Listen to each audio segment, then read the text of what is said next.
From 3D knit printed clothing to stretchy suits and nano-coating that self-cleans itself, there's a lot of fun stuff happening in textile technology.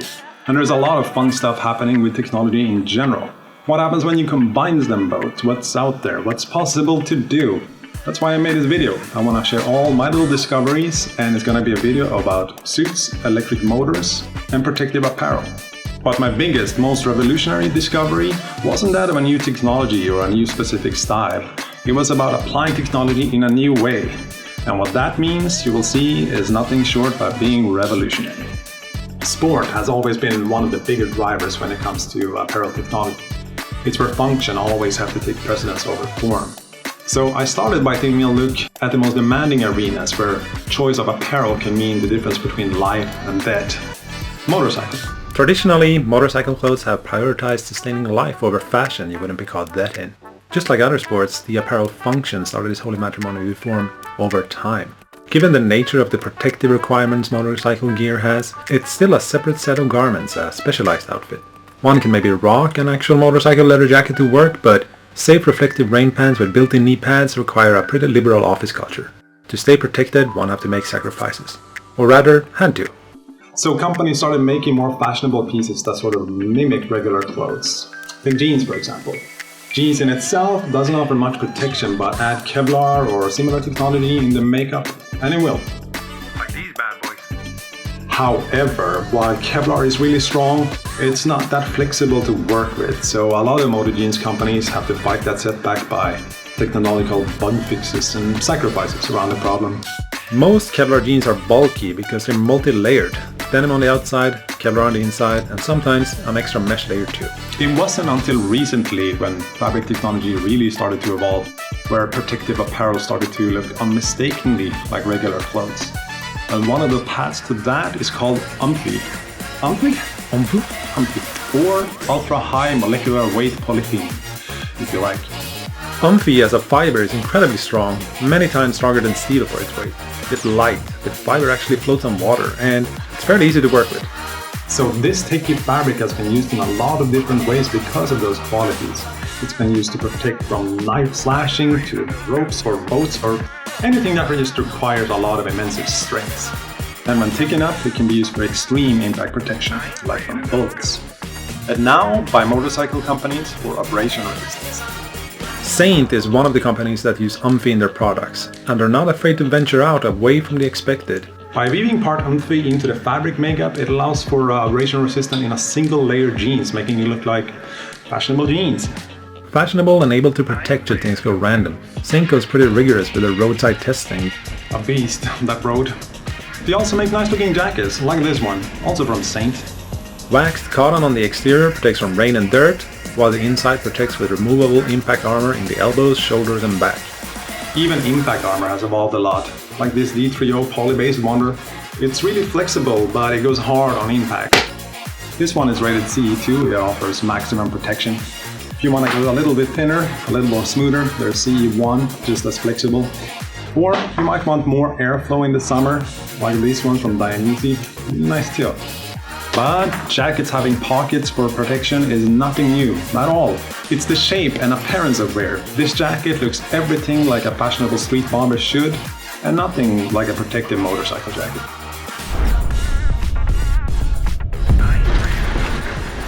Saint is one of the companies taking a leap in a more stylish direction by hiding performance not under, but in fashion, and I like it. Vaktare is another company that takes practical fashion to a whole new level, but more fashionable than fashionable. Vaktare also uses UMFI in some of their product fabric makeup, and combine it with other strong and luxurious fabric or finishes of different qualities, looks and feels. This allows them to design fully as they please, and they are a very style-oriented company from the ground up. This has resulted in Vaktare producing high fashion pieces that one would never think of associating with protective gear, as we know them.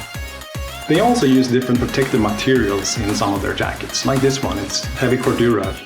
The protective inside is covered by a sleek-looking wool on the outside, and it has impact protection in the shoulders, elbows and back. Compare the motorcycle wear from, say, just a few years ago to a jacket like this, and it's easy to see that it's gone from jackets trying to look fashionable to fashion with hidden protection. Jeans, sweaters, jackets, Henleys, all with camouflage features. There is, however, a limitation, an unmistakable dilemma to this. If you ride your bike to work or anywhere, or you want to change your outfit on the daily, you would have to get a whole new wardrobe with this technology.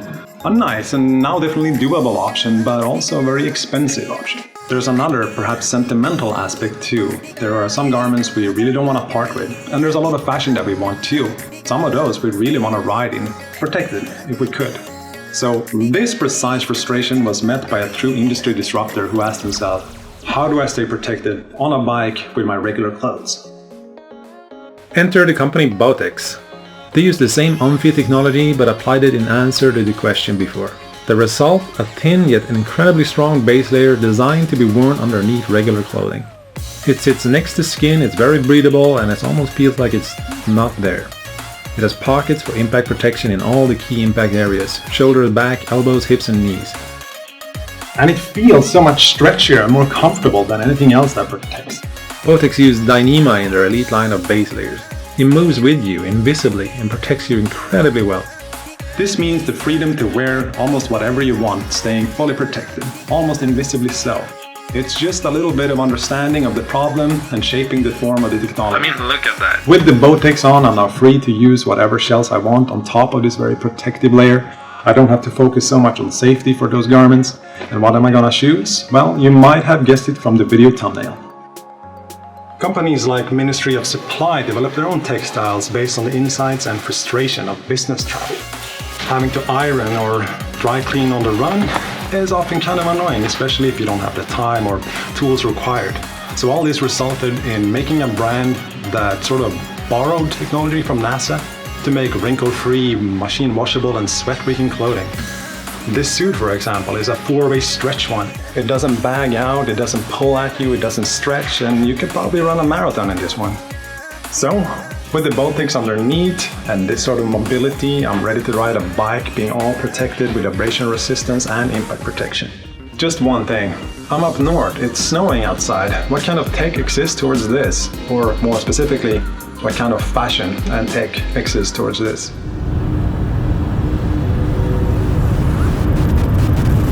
There are more heated gear available for the market, some specifically for motorbikes and some just for general use. I know Ministry of Supply has a jacket that you can talk to by an app. Of course they have. But for the purpose of this video, I'm gonna stick to fashion and tech and textiles. Like sea change. The technology has been around for a while, but it's making its way from a very niche-specific usage into the general fashionable side of apparel. Intended as an outer layer, it works like a pine cone in that it opens and closes depending on temperature. It closes to keep cold and rain from coming in and opens to let hot air and vapors out. No batteries required. There's a lot of features hidden in this jacket, and style-wise I think it works great with a suit. The only problem is it's too long for those bike rides. We gotta go shorter. So another more recent technology that Mission Workshop uses is 37.5. 37.5 is a technology that uses active carbon or active particles to regulate temperature. In a nutshell, it's coconut shells and volcanic sand, which retain heat or push moisture out. The fabric expands when it gets hot, increasing the surface area and therefore dries faster, or so the sales pitch go. This technology can be used as a base layer or it can line jackets, like with this one. It's fitted with Primaloft Gold, which is the new gold standard when it comes to insulation. Combined with the 37.5 technology, this jacket is supposed to work really well in 0 degrees up to, well, late spring or Swedish summer. It has a lot of stretch, so it's gonna work really well with the Bowtex and the suit. And it's also coated with DWR, so it's gonna repel snow and rain and all kind of nastiness. As a little side note, I really hope in general that DWR will get replaced by nano-coating, which is pretty much the same as DWR, but they have self-cleaning abilities. It's coming. Since this is a bomber, it has that perfect height for a motorcycle ride. And it's warm, it's gonna repel rain, and it's stylish enough to be paired with a suit. So now I have that perfect stealthy setup. All that's left is to find a suitable ride, one that is equally stealthy as my current setup. To try this out, I'll be riding an electric bike, the Zero DSR. The DSR is the flagship model of Zero Motorcycle, a pioneer in electric motorcycles from California. At 70 horsepower, the DSR has a top speed limited to 164 kilometers or 102 miles per hour, but I'm pretty sure it can go much higher than that.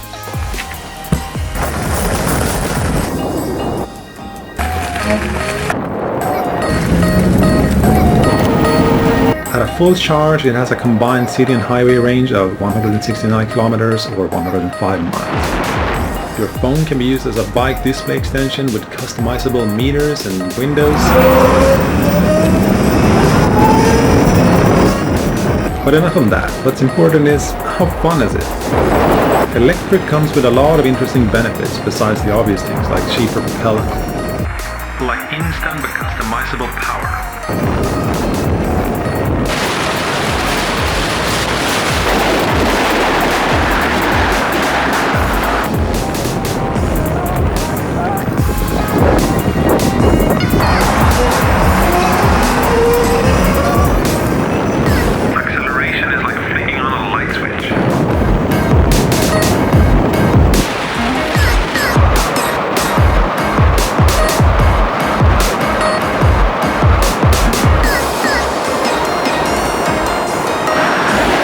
It's automatic, no gears, no clutch.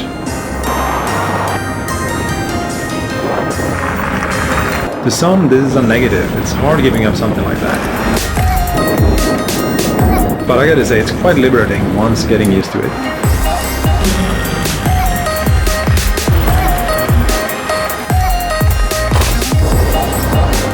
And for those that want to dial in the ride to preferred race aspect and handling, Zero Motorbikes comes with an app that allows you to customize the ride and response to some extent. Power regeneration, braking, top speed, that sort of stuff.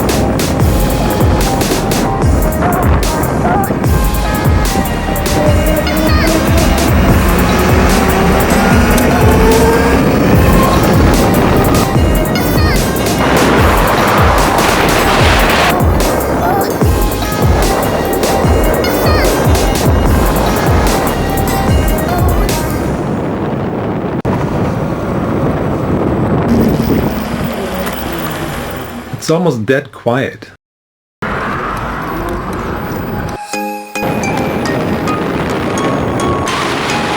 So what you hear when on the road is your surroundings. This is really something I've come to appreciate.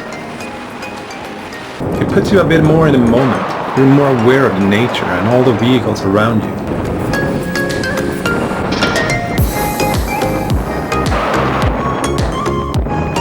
Much more aware.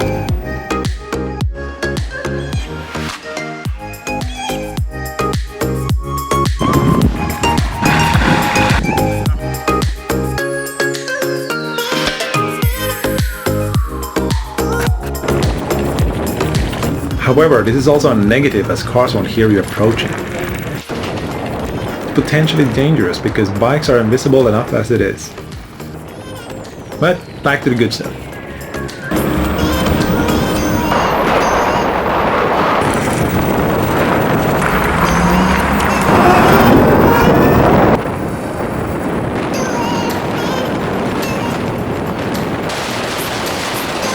That was great. Is it fun to ride? Most definitely. And even more so because of the confidence in the protective clothing, not to mention style. I felt protected. The Bowtex stretched perfectly with me, almost unnoticeable. The suit stretched perfectly, and oh my star, was it fun riding with it. It's enticing to see the fun places where tech and wear is heading.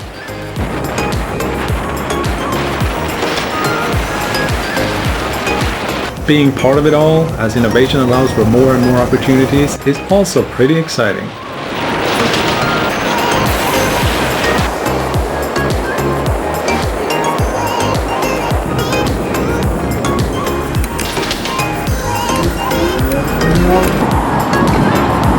If you're watching this video on YouTube, I've linked a lot of the brands I've talked about in the video down in the description, as well as links to other interesting companies and products I've found while making this video, some textile manufacturers and so forth. Leave a like or dislike. Would you like me to do more videos? Let me know. Suggest a topic or just drop a comment, it's all good.